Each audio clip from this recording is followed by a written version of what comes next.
दङ assembly election गथै आसामाव आरो बिटिसिनि खोथायाव आङो दहाय फुंनि 7टानिफ्रायनो जिखिनि खबर लाबाय थादों बिराद मोजां जोंनि बिपिएफनि 11टायाबो खोब मोजां आरो मोनब्रै बिजेपिनि बेबो खोब मोजां मथथे एकदम 100% एक्सिलेन्ट भट जागासिनो दङ आरो जोंनि फेभाराव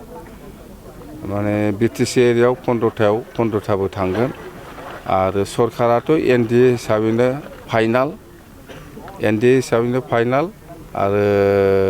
चिफ मिनिस्टारा डक्टर हिमन्त बिश्व शर्मा बिथाङानो जागोन आरो मैया तामुलपुराव जिखिनि घटना जादों बेखौ आंबो खोनानानै गोसोआव दुखु मोनदों बियो जानो नाङामोन जेखिजाया आं बिनि सायाव तदन्त जानाया मोजां बेखौ आं लुबैदों आङो चिफ मिनिस्टार सारखौबो आं बुंगोन जि कालप्रिट बेखौ हमनांगौ बे आंनि दाबि सार साबैसे मन्थ्रि डिमान्ड खालामो मन्थ्रिया साबसे मोना बेयो रिजाल्ट ओंखारग्रोथों रिजाल्ट ओंखारनानै जोङो रायलायगोन एनडिए हिसाबै जों रायलायगोन बिपिएफआ साबसे मोनो सोर मोनो बिनि सायाव जोंहा सावरायनांगौ दं सावरायगोन दा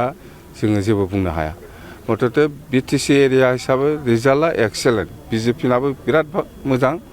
बिपिएफनाबो बिराद मोजां इउपिपिएलआ जिर' इउपिपिएलनो सोर भट होनो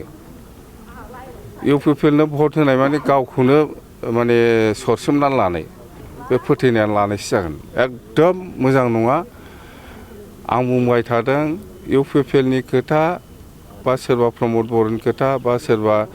दिपेन बर'नि खोथा लानानै जुदि जोंनि रायजोफ्रा सोलिनांगौबा बे थैनायानो साबसिनसै माने सेस खालामगोन बिसोर